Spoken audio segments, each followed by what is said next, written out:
नमस्कार, मैं दीपक कुमार आप सभी का स्वागत करता हूं दादा डायलॉग में। दोस्तों, आप सभी से निवेदन है कि वीडियो को देखिए, लाइक कीजिए, शेयर कीजिए, चैनल को सब्सक्राइब। दोस्तों, आज हम जिस मुद्दे पे चर्चा करेंगे वह काफी गंभीर मुद्दा है। दरअसल इस समय हमारे देश के सर्वोच्च न्यायालय सुप्रीम कोर्ट में एक बहुत ही गंभीर विषय पे सुनवाई चल रही है। इसका सुनवाई 7 जजों की संवैधानिक पीठ कर रहा है। ऐसे बहुत कम मामले होते हैं जिसमें 7 जजों की संवैधानिक पीठ गठित की जाती है। ऐसे बड़े से बड़े मुद्दा होता है जिसको 5 जजों की संवैधानिक पीठ ही पलटा देते हैं, निपटा देते हैं। जैसे कि आपने 370 कश्मीर में जो अनुच्छेद 370 था, 35A था, वो कितना गंभीर मुद्दा था। इस देश का कोई भी व्यक्ति जिसका एक राष्ट्र, एक विधान और एक प्रधान में विश्वास है, उनको भी ऐसा लगता था कि शायद इस समस्या का हल नहीं हो सकता है। उतने बड़े गंभीर मुद्दे पे भी इस देश के सुप्रीम कोर्ट में 5 जजों की संवैधानिक पीठ ने फैसला सुनाया। लेकिन आप समझ जाइए कि यह उससे भी कितना बड़ा मुद्दा है जिसके लिए 7 जजों की संवैधानिक पीठ गठित की गई है और वह सुनवाई कर रही है। दरअसल यह मुद्दा जुड़ा हुआ है उत्तर प्रदेश के अलीगढ़ मुस्लिम यूनिवर्सिटी से। जी हाँ, वो ऐसे तो अलीगढ़ मुस्लिम यूनिवर्सिटी किसी पहचान का मोहताज नहीं है।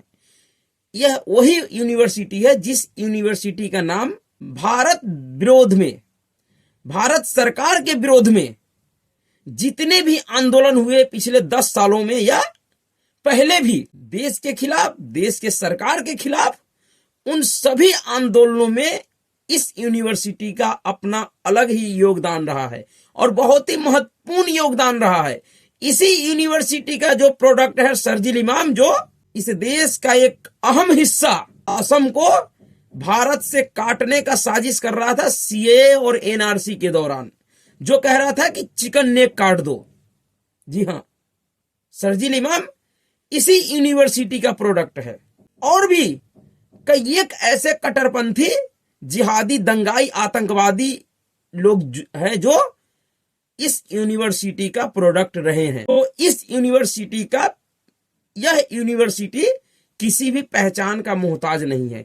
इस यूनिवर्सिटी से जुड़ा हुआ अनेकों किस्से, कहानियां आपको इंटरनेट और सोशल मीडिया पर मिल जाएंगे। अभी अभी आप सभी ने देखे होइएगा, जब इजराइल और हमास में युद्ध चल रहा था, जब इजराइल के ऊपर एक आतंकवादी संगठन हमास ने हमला किया था, उसके खिलाफ जब इजराइल ने कार्रवाई किया तो इस देश का एकमात्र अलीगढ़ मुस्लिम यूनिवर्सिटी वह जगह था जहां पे हमास के समर्थन में रैलियां निकाला गया था। जी हाँ, तो इस यूनिवर्सिटी का एक अपना अलग पहचान है जिसको पूरी दुनिया और खास करके भारत के वो सभी लोग जानते हैं। इस यूनिवर्सिटी से जो यह जुड़ा हुआ यह विवाद है कि इस यूनिवर्सिटी को जो अल्पसंख्यक यूनिवर्सिटी होने का जो दर्जा मिला है वह ठीक है या नहीं। ऐसे इस देश के बहुसंख्यक समाज का यह मानना है कि यह जो दर्जा मिला हुआ है इस यूनिवर्सिटी को अल्पसंख्यक यूनिवर्सिटी का, वह गलत है। और क्यों गलत है?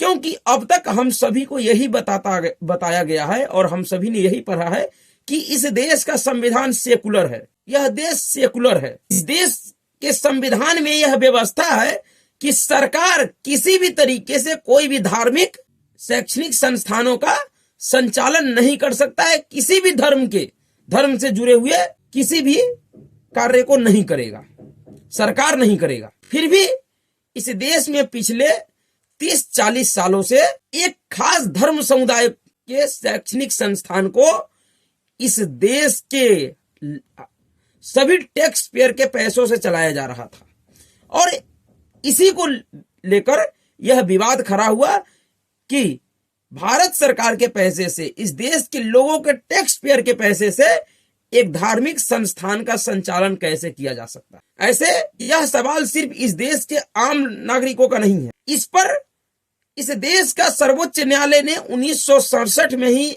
अपना एक बड़ा फैसला सुनाया था और उन्होंने 1967 में कहा था कि यह जो इस यूनिवर्सिटी को, जिसका स्थापना 1887 में सर सैयद अहमद ने किया था, जिसको 1920 में यूनिवर्सिटी का दर्जा मिल गया। उस यूनिवर्सिटी को आजादी के बाद, जब यह देश आजाद हो गया, उसके बाद इस यूनिवर्सिटी के पास उस तरीके का कोई भी शक्ति नहीं है, कोई अधिकार नहीं है कि इसे अल्पसंख्यक का दर्जा दिया जाए।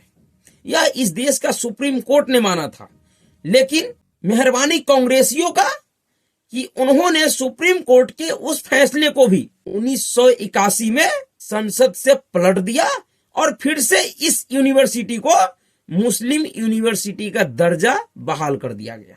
और उसी को लेकर फिर से सुप्रीम कोर्ट में सुनवाई चल रहा है। 7 जजों की संवैधानिक पीठ, जिसमें मुख्य न्यायाधीश DY चंद्रचूड़ साहब, justice Sanjiv Khanna, justice Surya Kant, justice JB Pardiwala, justice Dipankar Datta, justice Manoj Mishra और जस्टिस सतीश चंद्र शर्मा, इस सभी जस्टिसों की नेतृत्व में सुनवाई चल रही है।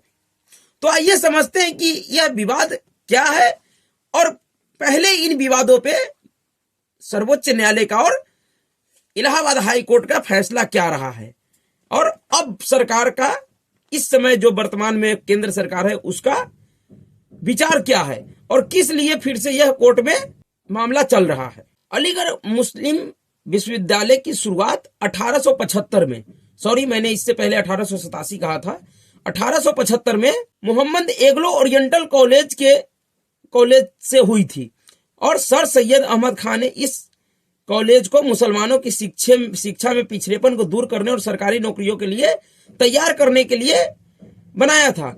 यह कॉलेज पश्चिमी शिक्षा के साथ साथ दिन की भी तालीम देता था, यानी कि इस यूनिवर्सिटी में जो सरकारी कैरिकुलम है उसके अनुसार जो शिक्षा दिया जाता है, उसके साथ साथ इस्लाम धर्म से जुड़ा हुआ भी शिक्षा दिया जाता है। जी हाँ, सर सैयद महिला शिक्षा के भी हिमायती थे। 1920 में इस संस्थान को विश्वविद्यालय का दर्जा दिया गया और कॉलेज की सारी संपत्ति विश्वविद्यालय को दे दी गई। अलीगढ़ मुस्लिम यूनिवर्सिटी के अल्पसंख्यक दर्जे को लेकर कानूनी विवाद की शुरुआत 1967 में हुई। एस अजीज बस्सा और अन्य बराम भारत संघ केस में AMU के अल्पसंख्यक दर्जे को लेकर पहली बार सुप्रीम कोर्ट में चुनौती दी गई थी। उस समय भारत के मुख्य न्यायाधीश KN वांचुक की अगुवाई में कोर्ट ने 1920 के AMU एक्ट में 1951 और 1965 में किए गए बदलावों की समीक्षा की थी। इन बदलावों ने यूनिवर्सिटी को चलाने के तरीकों को प्रभावित किया था। AMU एक्ट में जो मुख्य बदलाव किए गए थे वे थे, सबसे पहले 1920 के अधिनियम में कहा गया था कि भारत के गवर्नर जनरल विश्वविद्यालय के प्रमुख होंगे, लेकिन 1951 में इसे बदलकर, क्योंकि 1947 में हमारा देश आजाद हो गया था, उसके बाद यहाँ फिर गवर्नर जनरल का जो रोल बहुत अधिक नहीं रह गया था, इसलिए 1951 में जो अंग्रेजों के जमाने में जो बनाया गया AMU एक्ट था उसमें बदलाव किया गया और उसमें कहा गया कि इसे बदलकर लॉर्ड रेक्टर के स्थान पर विजिटर कर दिया गया और यह विजिटर भारत के राष्ट्रपति होगा।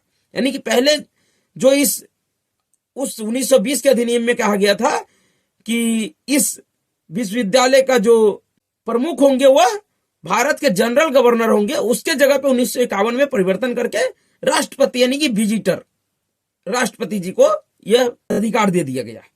उसके बाद साथ ही एक ऐसा प्रावधान हटा दिया गया जिसपे कहा गया था केवल मुस्लिम ही यूनिवर्सिटी कोर्ट का हिस्सा बन सकते हैं। इसके बाद गैर मुस्लिमों को भी शामिल होने की इजाजत मिली। इस बदलावों में यूनिवर्सिटी कोर्ट के अधिकार कम कर दिए गए और AMU की कार्यकारी परिषद की शक्तियों को बढ़ा दिया गया। नतीजन कोर्ट असल में विजिटर की तरफ से नियुक्त निकाय बन गया। AMU की संरचना में इन बदलावों को सुप्रीम कोर्ट में कानूनी चुनौती का सामना करना पड़ा। याचिकाकर्ताओं ने मुख्य रूप से इस आधार पर बहस की कि मुसलमानों ने AMU की स्थापना की थी और इसलिए इसे कैसे चलाया जाए, कैसे मैनेजमेंट किया जाए, यह उनका अधिकार है। यह उन प्रावधानों के बदलाव के बाद इस देश में जो आजादी के बाद जो मुस्लिम रह गए, वो अलग बात है कि इस देश का बंटवारा हिंदू और मुस्लिम के आधार पर ही किया गया।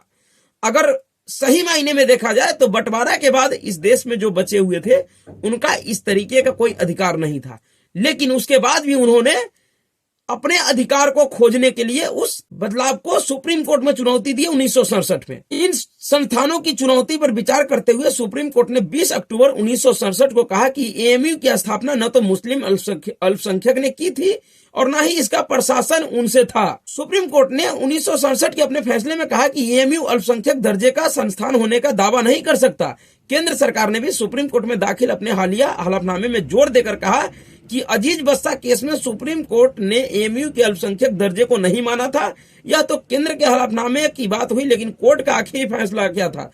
अजीज बस्ता केस 1967 में सुप्रीम कोर्ट ने कहा कि 1920 में मुसलमान भले ही यूनिवर्सिटी खोल लेते, लेकिन उनकी डिग्रियों को सरकार मान्यता देती है। इसलिए कोर्ट ने जोर दिया एएमयू को सरकारी कानून के जरिए बनाया गया ताकि सरकार उनकी डिग्रियों को मान्यता दे। अदालत ने कहा कि भले ही मुस्लिमों की कोशिश की वजह से कानून पास हुआ हो, लेकिन यह कहना ठीक नहीं है कि 1920 के अधिनियम के तहत बने एएमयू की स्थापना मुस्लिम अल्पसंख्यकों ने की थी। साथ ही सुप्रीम कोर्ट ने बताया कि 1920 के अधिनियम के हिसाब से विश्वविद्यालय केवल मुसलमानों के जरिए नहीं चलाया जाता था। इसका प्रशासन लॉर्ड रेक्टर और अन्य वैधानिक निकायों को सौंपा गया था।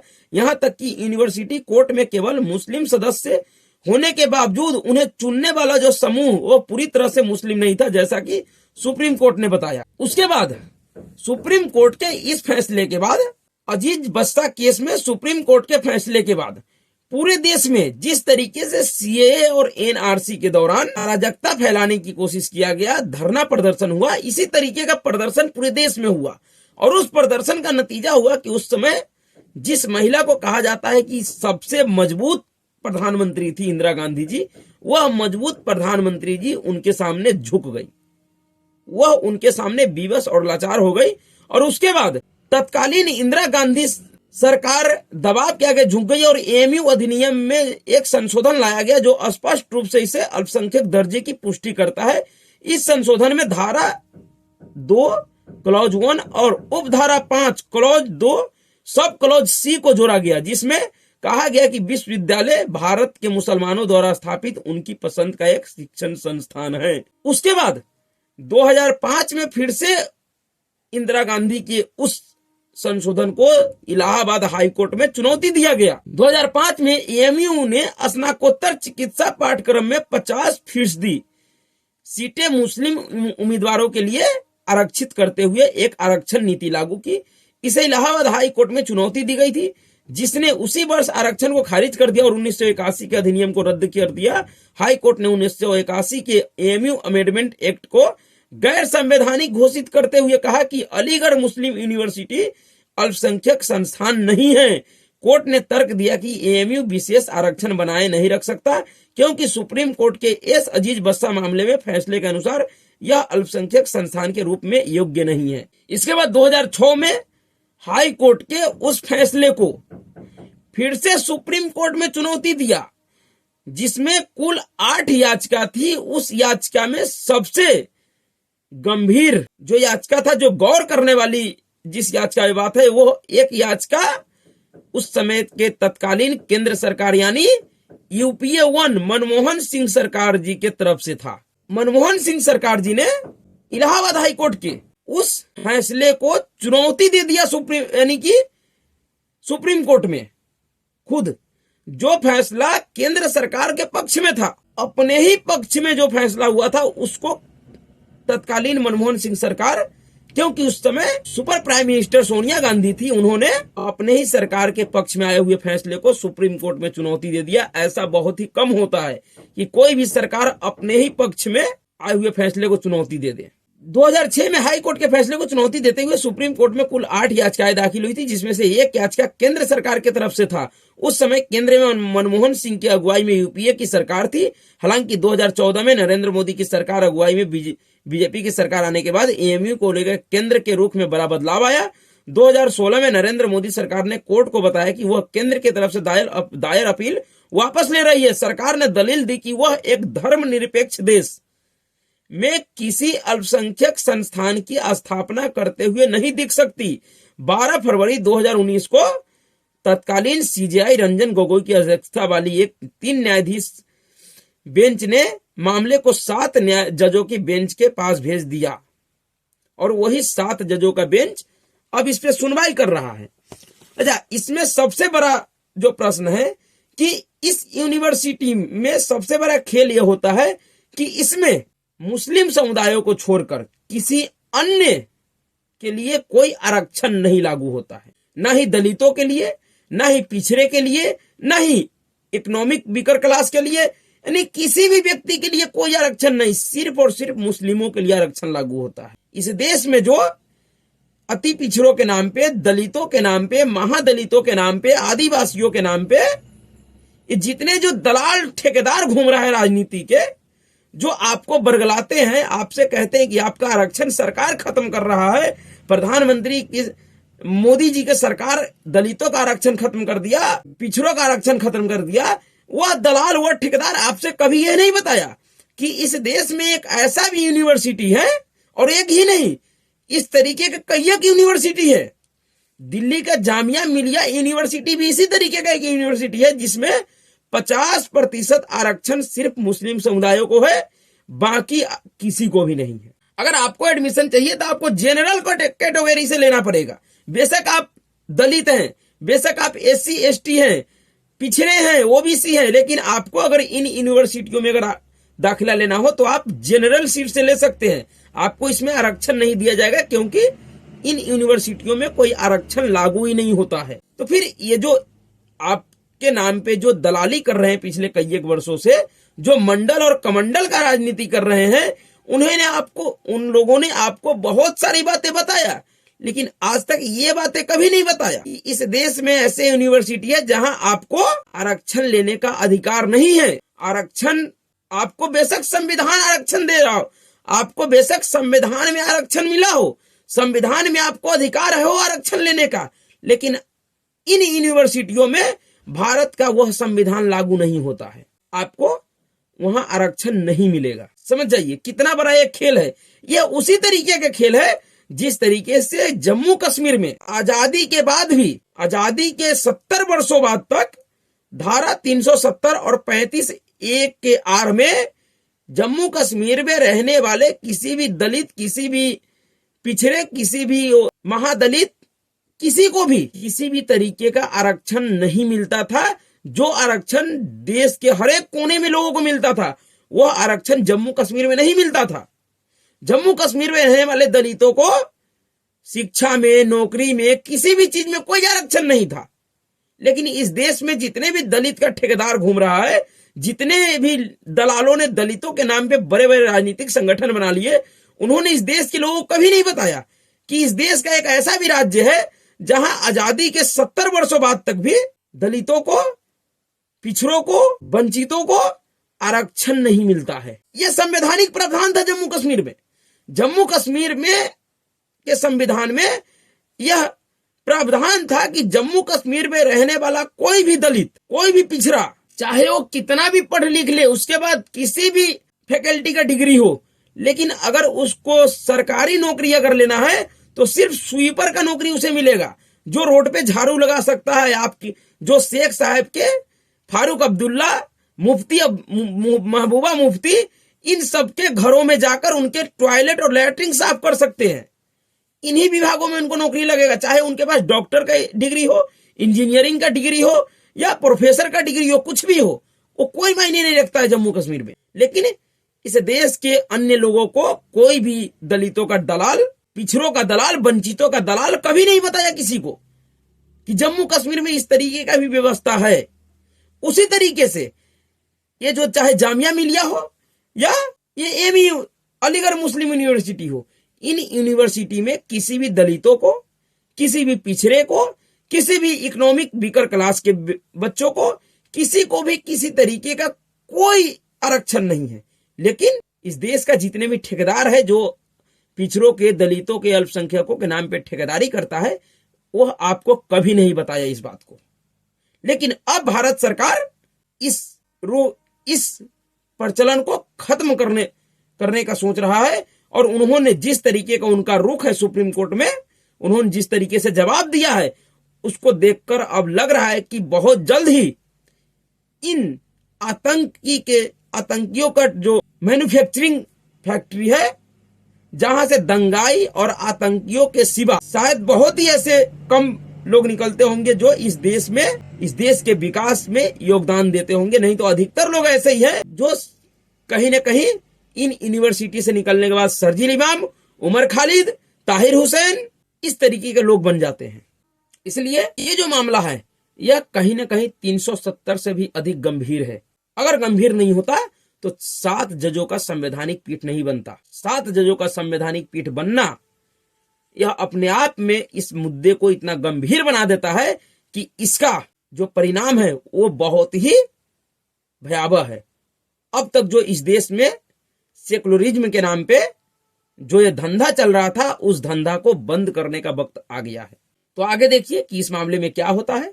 अभी के लिए इतना ही। अगर आपको वीडियो अच्छा लगे तो वीडियो को लाइक कीजिएगा, शेयर कीजिएगा और चैनल को सब्सक्राइब कीजिएगा। नमस्कार।